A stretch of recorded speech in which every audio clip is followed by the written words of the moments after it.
Minha filha tem 3 anos e não quer sair da fralda de jeito nenhum. Chora muito quando eu falo para colocar a calcinha. Muita hora nessa calma. Experimenta tirar da sua mente a ideia de parar de depender das fraldas. E experimenta então colocar na sua mente que a sua filha, que o seu filho, precisa passar a conhecer o próprio corpo e ter domínio de suas eliminações. Então, onde essas eliminações estão acontecendo é secundário. O que vai importar pra gente é como que essas eliminações estão acontecendo.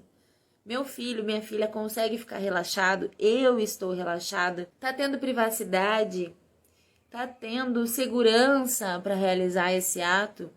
Se faz fora da fralda, como que é repreendida, como que é tratada, essa criança precisa limpar os próprios excrementos? Qual o seu preparo enquanto pai, enquanto cuidador, para manejar esse desfraude? Qual a intimidade que essa criança tem com o uso do banheiro? Ela pode mexer nas coisas do banheiro, ela tem acesso livre ao banheiro, ela vê você utilizando o banheiro, fazendo xixi, cocô, o pai, os irmãos. A gente precisa se colocar sempre no lugar dessa criança. Se ela tem 3 anos e ela usa a fralda há 3 anos, isso significa que o uso da fralda para ela é algo de toda a sua vida.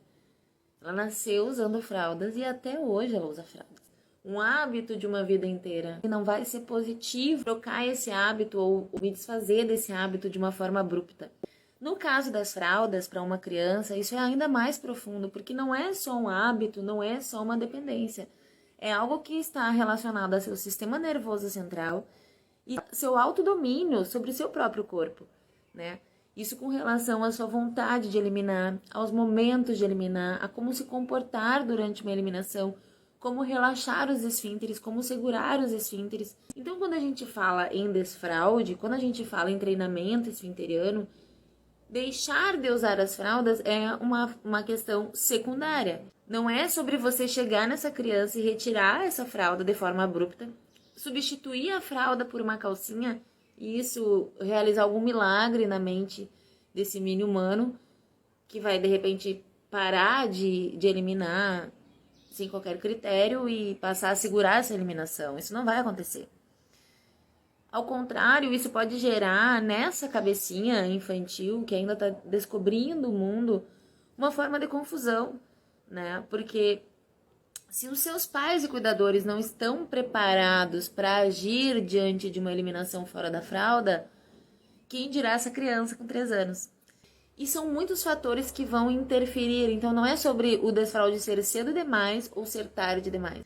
Embora o desfraude precoce e o desfraude tardio sejam prejudiciais.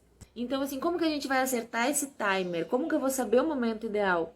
A partir do momento que o meu bebê é capaz de guiar o próprio desfraude. Só que eu falo sempre assim, se eu sou um guia, né? Vamos supor que eu seja um guia de algum parque ecológico. Como que eu posso guiar turistas nesse parque? Eu preciso conhecer esse caminho. Então, como que o meu bebê pode guiar o próprio desfraude dele? Ele precisa conhecer esse caminho. Ele precisa saber quando e como ele precisa fazer xixi. O que o corpo dele sente, quais são as manifestações corporais quando ele necessita fazer xixi. Quando é o cocô dele? Como é esse cocô dele? Qual a consistência, qual o tamanho, qual o cheiro, qual a aparência? Para onde vai esse cocô?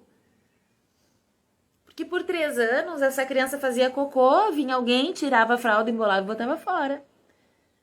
Depois a introdução alimentar ainda ficou pior, fazer cocô porque alguém sempre faz um full.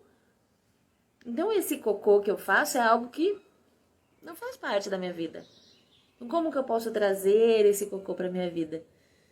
Eu queria ler para vocês um trecho do livro O Desfraude Guiado pelo Bebê. E aí isso que eu tô falando sobre deixar as fraldas como secundária não é uma coisa que eu inventei. Não é uma criação minha, é recomendação da Pediatrics de 1999. Como o conceito de continência controle é o elemento mais importante do domínio do intestino, a ênfase em se a criança evacua no banheiro ou na fralda é secundária. Porque é ideal para a criança ficar relaxada, ser capaz de controlar os movimentos intestinais. Assim, remover o estresse de onde uma criança elimina, por exemplo, no banheiro ou em uma fralda, pode ajudar a aliviar a pressão sobre a criança, os pais e os cuidadores. Portanto, o uso de fraldas durante o processo de treinamento é importante e não constitui uma falha. Se você continuar lendo o livro, eu vou trazendo sempre referências importantes e internacionais e trazendo aqui uma costura, né, para trazer para o nosso dia a dia.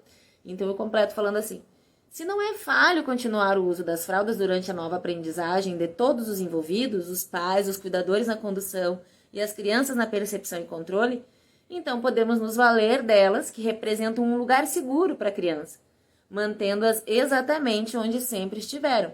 Afinal de contas, as fraldas podem ser amigas, desde que façamos um uso inteligente delas e que as vejamos como suporte moderno e não como solução natural. Por isso, até que você ainda não compreenda o relógio biológico do seu bebê e até que a fralda não se torne obsoleta, deixa ela ali de boa. Esse é o conteúdo da página 195 do livro O Desfraude Guiado pelo Bebê. Se a sua filha, se o seu filho fica incomodado de ficar sem fralda, né? Não tenta trazer para o neocórtex cerebral a coisa de conversar e querer dizer que é importante usar calcinha, que virou mocinha, que não é mais bebê, que não sei o que a mãe vai ficar triste, que isso e aquilo outro. Esquece tudo isso. O nosso problema aqui, a nossa solução aqui, não são as fraldas. Deixa a fralda ali de boa e aproveita esse seu interesse em realizar o desfraude para se preparar, se capacitar. Assim vai ser possível que você mostre o caminho desse parque para que o seu bebê possa, então, a partir daí, guiar o próprio desfraude. Então, era essa mensagem que eu queria trazer hoje, bem curta, sucinta. Convidar vocês para conhecerem o livro O Desfraude Guiado pelo Bebê.